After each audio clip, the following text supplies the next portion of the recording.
Bora mergulhar nos mistérios por trás da cerimônia do primeiro grau maçônico.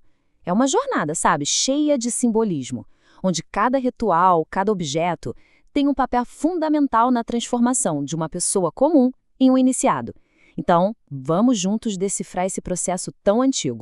Essa citação do Thomas Carlyle, nossa, ela é perfeita para começar. É como se ele dissesse, olha, símbolos são a nossa linguagem universal.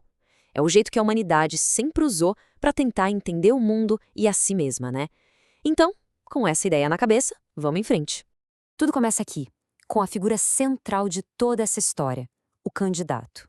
Pensem bem, ele tá ali, sozinho do lado de fora de uma porta trancada. Essa porta é mais do que só uma porta.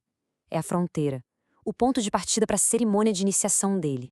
E olha que legal, só as palavras já contam uma história.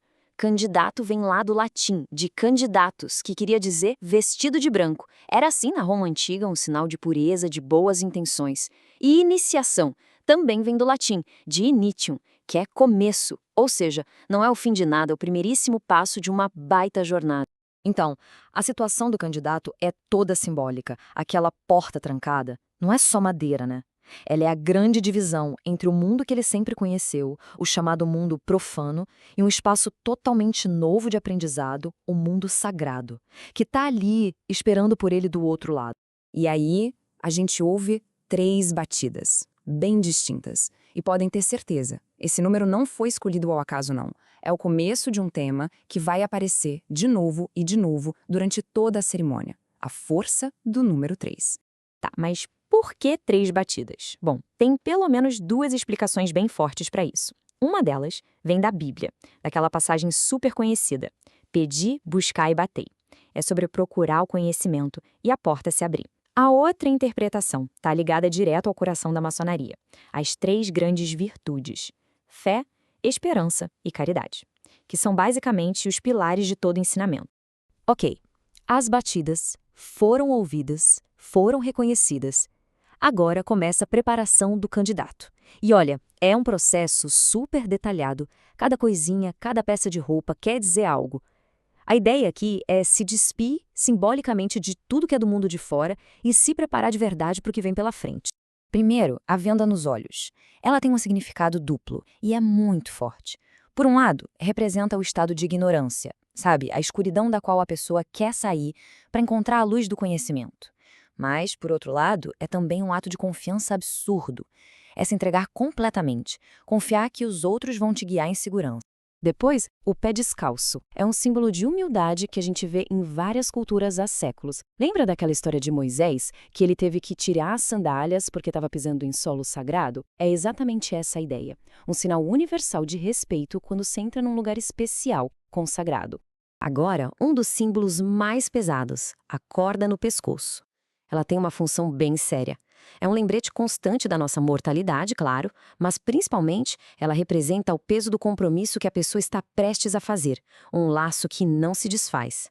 É um simbolismo que inclusive vem de crenças muito antigas sobre vida, morte e julgamento. E não para por aí, a preparação continua. Olha só, a pessoa tira tudo que é de metal, como se estivesse abrindo mão das riquezas do mundo. O braço direito fica de fora, para mostrar que não tem armas, que veio em paz e está pronto para trabalhar. O peito esquerdo, exposto, simbolizando um coração aberto para aprender. E, por fim, o joelho esquerdo nu, que representa a humildade e a conexão direta com a terra na hora de se ajoelhar. Pronto, preparação completa. A porta finalmente se abre, o candidato dá o passo, cruza aquela fronteira e tem os seus primeiros contatos dentro da loja. E o primeiro momento lá dentro já é impactante. A ponta de um punhal é pressionada contra o peito dele. Calma, não é uma ameaça de verdade, é um símbolo, mas um símbolo muito forte. A mensagem é clara e imediata. Essa jornada é séria. E o caminho para o conhecimento de verdade não é fácil. Exige esforço e consciência. Logo depois disso, o candidato é levado para fazer uma coisa chamada circunambulação. Basicamente, é uma caminhada cerimonial em volta de um espaço sagrado. E olha, isso é uma prática super antiga que a gente encontra em um monte de civilizações. A ideia é se alinhar com os ciclos da natureza, do cosmos, como o próprio caminho que o Sol faz todo dia no céu. E essa caminhada não é aleatória, não é um passeio qualquer. O candidato segue um caminho bem específico, parando na frente dos principais oficiais da loja. É para mostrar que cada passo tem um propósito. Faz parte de uma progressão organizada, uma jornada com guia em direção à luz. E agora, a gente chega no ponto alto da cerimônia. O clímax. É o momento em que o candidato se ajoelha e faz um juramento, uma promessa que o vincula. É a chamada obrigação solene. E é exatamente aqui que surgem aquelas histórias mais, digamos, sensacionalistas, as tais penalidades do juramento. Elas soam bem chocantes, né? Mas qual é o significado real por trás delas? A grande chave aqui é entender que tudo isso é simbólico, é uma alegoria, ninguém vai cortar a garganta de ninguém. Isso simboliza separar a sua natureza mais nobre, mais elevada, da sua natureza mais baixa, mais básica. A língua arrancada significa perder a capacidade de se defender espiritualmente. E ser enterrado na areia simboliza ser negado um descanso eterno em um lugar sagrado. Tudo no campo das ideias. Então, vamos deixar isso bem claro, porque é fundamental. Essas penalidades são 100% simbólicas.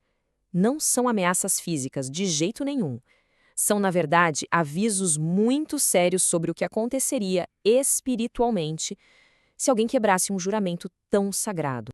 E aí, depois que essa obrigação séria e solene é feita, selada, vem o grande momento. A venda é retirada.